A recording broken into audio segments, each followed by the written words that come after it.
Baru-baru ini channel gue akhirnya sampai ke 1 juta subscribers. Dan untuk mencapai itu semua, gue hanya butuh waktu 17 tahun. Dan gue pengen sharing tips, trik, and rahasia-rahasianya. Gimana sih caranya gue bisa dapetin 1 juta subscriber hanya dalam waktu 17 tahun? Ya kali rahasia dan tips itu mah kelamaan gak sih 17 tahun? Harusnya mah kasih tahu kenapa bisa butuh 17 tahun. Konten kreator lain, youtuber lain mah setahun, kurang dari setahun. Sekarang mah target 10 juta, lu telat. Ya emang bener sih, 17 tahun mah bukan tips and trick ya. Jatuhnya mah penjelasan gitu, keterangan, klarifikasi kali ya kalau bahasa anak sekarang. Tapi tenang aja, gue akan bahas dua-duanya. Kenapa sih gue itu butuh 17 tahun untuk sampai 1 juta subscribers untuk channel ini? Dan step by stepnya apa tuh? Biar ujung-ujungnya tetap bisa 1 juta subscribers. Jadi kalian bisa belajar dari kesalahan dan mungkin tips dan trik yang bisa bermanfaat buat kalian. Dan kalian bisa ikutin, siapa tahu channel kalian juga bisa 1 juta sebelum 17 tahun kayak gue. Dan tentu saja untuk ngebuktiin kalau emang gue jago di bidang ini. Cuman ya belum ada waktu aja. Hah? Maksudnya gimana tuh, No?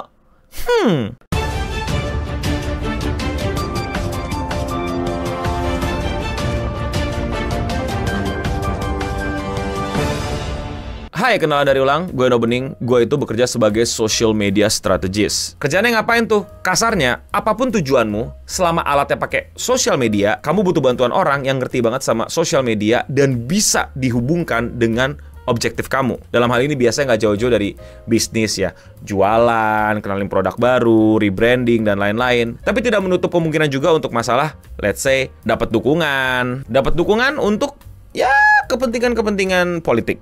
Tapi pertanyaan besarnya bukan pekerjaan lo, No, melainkan kenapa butuh 17 tahun untuk channel ini ngedapetin 1 juta subscribers? Well, kurang tepat juga kalau misalnya dibilang 17 tahun. Karena kalau 17 tahun berarti channel ini dimulai dari tahun 2008 dong. Padahal enggak. Channel ini sebenarnya dimulai dari 2015. Jadi sebenarnya gue cuma butuh waktu 10 tahun untuk dapetin 1 juta subscribers. Terus kenapa dibilang 2008? Karena dulunya channel gue bukan ini. Channel gue adalah Clean Sound Studio sebelum No Bening. Nah, channel Clean Sound Studio itu dibuat di tahun 2009. Loh, salah lagi dong, No. Kalau misalnya 2008, itu baru 17 tahun tuh. Bener banget, anak muda. Jadi gue dulu punya channel, ya. Zaman-zaman YouTube masih broadcast yourself dan videonya jarang ada yang lebih dari 2 menit. Itu gue punya channel. Cuman gue lupa emailnya, gue lupa namanya, dan tentu saja gue lupa passwordnya. Jadi kasarnya 2008 itu adalah tahun dimana gue memulai nge-YouTube. Jadi kasarnya dari gue mulai awal nge-YouTube, baru sekarang gue punya channel yang dapat 1 juta subscribers. Pertanyaannya kenapa lama banget? Kemana aja lu? Jawaban gampangnya, karena gua kerja. Yes, gua nggak punya waktu untuk ngurus channel sendiri. Gua punya tanggung jawab yang lebih besar, yaitu ngurusin berbagai macam kepentingan, ngurus sosial media kantor, YouTube orang, atau campaign brand, dan lain-lain. Sehingga gua upload YouTube di channel gua yang No Bening itu kayak jarang banget. Ini bisa dilihat dari grafiknya, jarak selama 10 tahun gua upload video itu tuh di sebelah kiri tuh kayak jarang banget. Bener-bener baru bisa rutin di mulai area-area kanan, alias 2020-an ke sini. Tapi bukan berarti channel ini nggak dimulai dengan nggak berharap dapat traffic. Awalnya gue mencoba untuk melakukannya dengan menginjak 2 kaki, yaitu fokus nge-YouTube dan fokus kerja. Tapi gue keteteran. Jadi gue cuma bisa upload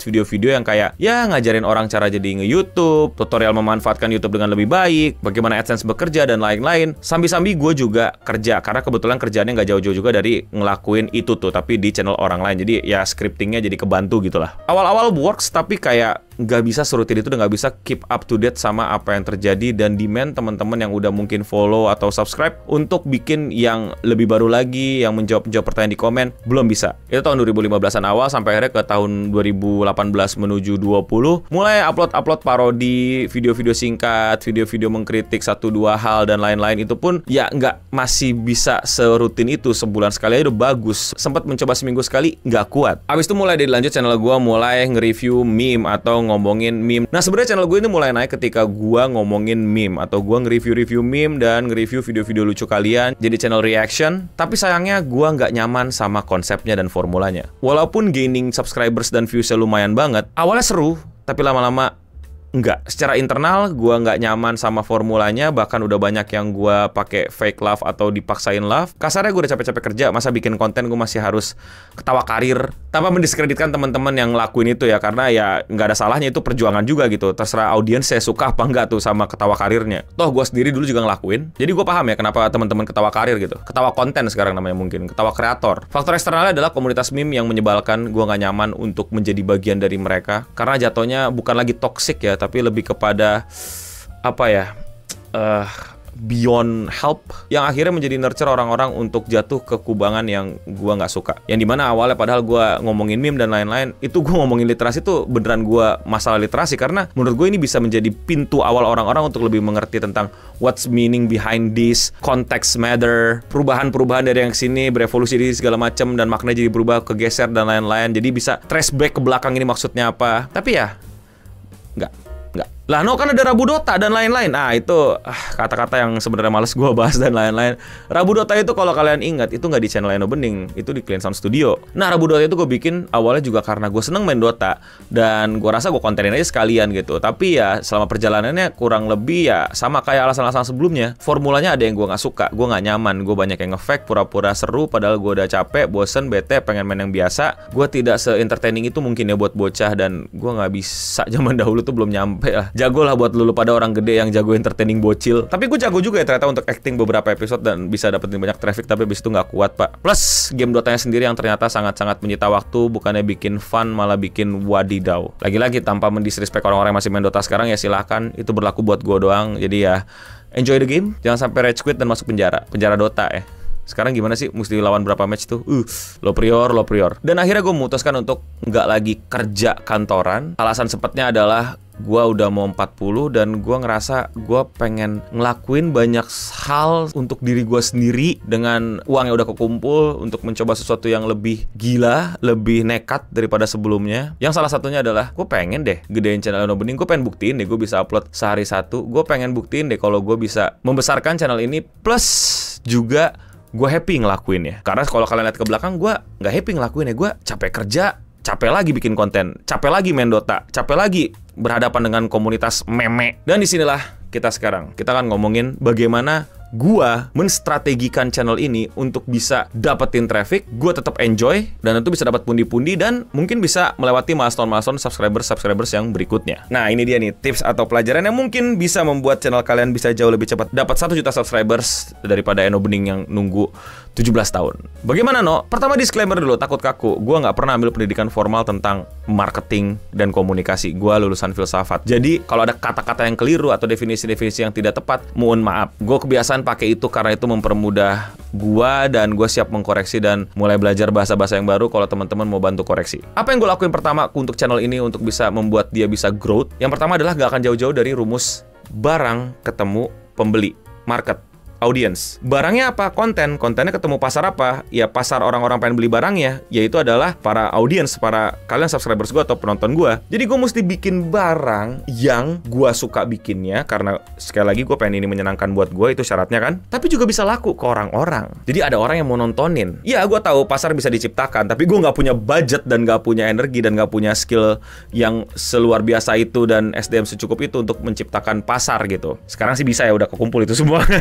Tapi untuk gue memulainya pada sekitar tahun 2023 ya, gue baru memulai untuk mencoba fokus ke channel ini. Gue mikir apa ya kira-kira yang lagi oke di pasar. Nah sebenarnya gue nggak langsung bikin apa yang lagi oke. Gue mau pelajarin dulu pasarnya sebelum barangnya. Oh emang masih ada orang nonton YouTube ya? Kan udah ada TikTok, udah ada Instagram Reels, udah Twitter juga udah makin rusuh, udah makin banyak orang-orang nggak asik masuk Twitter tuh, kata orang-orang Twitter lama. Canda, ntar rame lagi nih. Tapi ya maksud gue kalian paham lah. Intinya dulu tuh orang banyak banget nonton YouTube ya, tapi sekarang tuh orang masih nonton YouTube nggak sih? Jawabannya masih, tapi udah orang yang berbeda dan mencari konten yang berbeda. Gue pelajarin kalau gue bikin konten-konten kayak skit zaman dahulu, gameplay kayak zaman dahulu, untuk beberapa orang masih works, tapi untuk orang baru kayak susah banget untuk works. Kalau gue nggak bisa nemuin formula atau secret formula lain gitu yang membuat video tersebut jadi lebih wadidaw dan membuat audiens-audiens tersebut masih mau nontonin channel-channel let's play, skit, sketsa. Gue lihat yang ramai adalah vlog, podcast, terus video-video esai, terus yang terakhir commentary. Toh gue sendiri juga sering nontonin konten kantor commentary. Tapi pertanyaannya commentary apa? Karena satu, gue males untuk ngomongin yang berbau Indonesia. Sekali lagi ya, bukan gak sama sekali, tapi males dan menghindari. Karena kenapa? Gue gak suka UTIT, dan so far ya sekarang ya, gue tuh masih gak nyaman gitu. Kalau misalnya gue bahas kasus orang yang nggak terima bikin video lagi, lu pada pengen gue respon dia nanti respon lagi, gue respon lagi, nggak.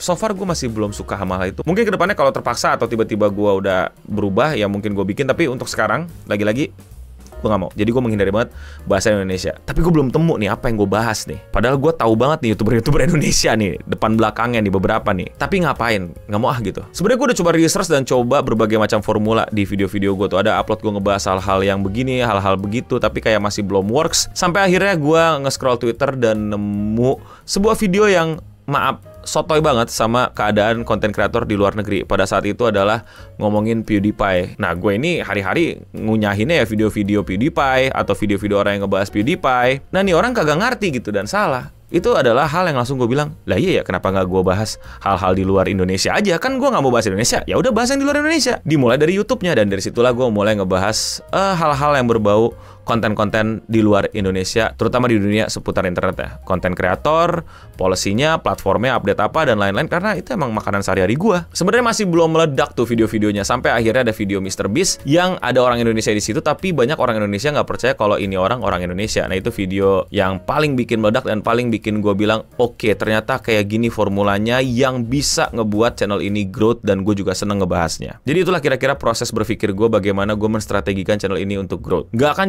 jauh dari hal tersebut. Barangnya apa, yang mau beli barangnya siapa. Itu. Tapi dengan syarat-syarat tentunya ya, apakah gue senang melakukannya, menghindari masalah-masalah, jangan sampai kena resiko-resiko yang nggak penting. Lalu gue pelajarin penontonnya masih nontonin YouTube nggak, orang-orang seperti apa yang nontonin YouTube. Tada! Jadilah formulanya. Nah, dari situ gue juga berpikir bahwa bagaimana nih gue nguploadnya, apakah jadi video panjang, jadi video esai, jadi video yang ngejelasin drama ini drama itu. Kan ada juga tuh video-video yang ngejelasin ini kasusnya apa, ini kenapa platform berubah, kenapa orang nggak setuju, kenapa jadi keributan, kenapa sampai masuk penjara gitu kan. Kayaknya enggak deh. Gue pengen main di kuantitas. Gue ngebayanginnya kayak gini, kalau ada sasaran tembak ya 2 km gitu ya, dan gue mesti panah. Kalau panah gue 1 kali seminggu, ya chance gue untuk kenain itu target susah banget gitu. Tapi bayangin gue dikasih panah sehari 1, ya kan? Jadi gue bisa tembakin sehari 1. Chance gue untuk segera kenain targetnya makin besar dong, makin cepet dong, nggak lama dong. Nah, sesimpel itu aja gue langsung bikin sehari 1, dan itu jadi formulanya. Ngomongin hal di luar Indonesia, seputar internet, bahkan udah beberapa kali masuk ke ranah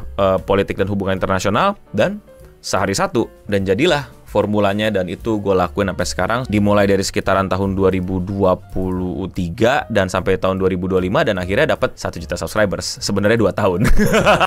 Tapi banyak hal detail yang menurut gue nggak terlalu gue bahas, karena ya kayak scriptingnya itu nanti ada lagi tuh, metode menulisnya, metode editingnya, cara menyampaikannya, susunannya, dan lain-lain. Itu agak lebih panjang mungkin di kesempatan lain. Tapi secara gambaran besar gue pengen ceritain prosesnya biar kalian juga bisa paham bagaimana sih kita bisa menstrategikan sesuatu tuh. Kalau di sosial media kurang lebih juga bisa kayak gitu. Belum lagi ntar kita ngomongin konten pilarnya, pembagian konten, terus yang tayang duluan mana, thumbnail juga ngaruh. Banyak yang bisa kita omongin. Tapi yang mau gue omongin berikutnya adalah faktor-faktor kecil yang udah gue punya dan ngebantuin gue, dan mungkin kalian belum ada, yaitu adalah pengalaman. Sekali lagi, emang bener 17 tahun udah nge-YouTube. Jadi kayak untuk ngomong kayak gini depan kamera dengan skrip yang cuman pointer-pointer atau bahkan no script, gue sudah punya kemampuan lebih dari sekedar itu. Nah, itu juga mesti kalian masukin hitungan tuh. Jangan langsung formula Endo Bening lu copy. Kemampuan Endo Beningnya udah ada di lu belum? Tadi bilang sombong lagi ngomong kayak gitu. Tapi kan ini yang sebenarnya gitu. Itu kemampuan gua bisa ngomong selancar ini depan kamera, kemampuan scriptingnya, dan mau nggak mau ada faktor juga gua sebagai Endo Bening itu udah terkenal lebih dulu di tahun-tahun sebelumnya. Gua udah hadir juga di internet. Itu juga faktor dong yang bikin orang-orang mungkin selama ini udah tahu gua tapi nggak subscribe gua, tapi ketemu lagi dan mungkin sekarang kontennya udah cocok dan udah nyaman jadi subscribe. Nah, itu faktor-faktor lain tuh yang mungkin kalian mesti detailin juga tuh.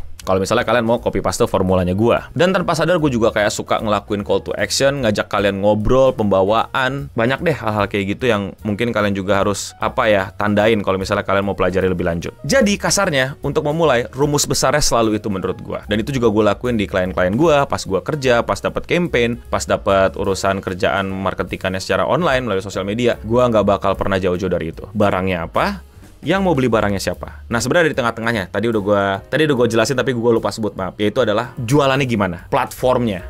Nah, YouTube misalnya gitu kan. Jualannya di mana? Melalui apa gitu loh. Jadi kayak yang tadi konten Endo Bening, pasarnya penonton YouTube, ya ininya YouTube. Nah, itu juga mesti lu pelajarin kayak YouTube itu bagaimana. Serius itu ngaruh, kayak desain aplikasi YouTube itu mengencourage orang untuk nonton lama atau nonton bentar. Kalau yang di PC gimana? Bagaimana orang pertama kali menemu video di YouTube, itu thumbnail tuh makanya bener-bener kerjaan yang mesti agak diseriusin. Karena tanpa thumbnail yang bagus, video-video panjang tuh bakal wadidaw. Itu juga mesti kalian pelajari itu. Jadi 3 itu. Lu jualan apa? Siapa yang beli jualannya? jualannya di mana. Ya lu pelajari tiga-tiganya. Kalau tiga-tiganya ini nggak kejawab, wah susah untuk turun ke bawah. Dan faktanya gue juga gagal, gue juga banyak kelirunya. Gue berapa kali percobaan konten cocok-cocokan, panjang juga gitu. Nggak satu kali langsung berhasil gitu. Ada orang satu kali langsung berhasil, tapi udah sewajarnya orang nggak langsung berhasil. Tapi ya, itu yang bisa gue share ke kalian di 1 juta subscribers ini. Dan tentu saja gue akan mengakhiri video ini dengan mengucapkan terima kasih buat lu pada yang udah subscribe channel ini, yang udah support channel ini, yang udah bantuin share video-video ini, ajak mungkin teman-teman untuk subscribe, atau bahkan beberapa yang cerita menahan diri dari ledekan orang-orang karena kamu adalah subscriber channel Bening bahkan sampai jadi membernya, hohoho gitu kan. Ya thank you, bahkan yang udah ngikutin gue dari lama gitu, dari gue ngapain gitu kan, dari gue bikin apaan di Clean Sound atau di Eno Bening awal-awal, atau tahu gue dari awal-awal ngajarin YouTube, dari gue Rabu Dota, dari gue nge-review meme, dari gue apalagi tuh gue tuh, ya gitulah. Dan sekarang kalian sampai ke era Eno Bening 1 juta subscribers, bukan lagi YouTuber tua gagal. Sejujurnya gue suka banget sih sama ledekan YouTuber tua gagal. It sounds not ngatain, it sounds more like wise. Atau itu coping gue, nggak tahu. Coba komen di bawah. Kalau ada pertanyaan pun juga bisa komen di bawah, siapa tahu bisa gue jadiin konten untuk seputar internet berikutnya. Tapi untuk sekarang ya yang tersisa hanya terima kasih dan thank you udah support channel ini. Dan ini bukan akhir, karena video sebelumnya gue udah bilang kan, gue sempat mau berhenti upload, tapi gue akan lanjutin lagi. Dan ya kita nggak tahu kapan berhentinya.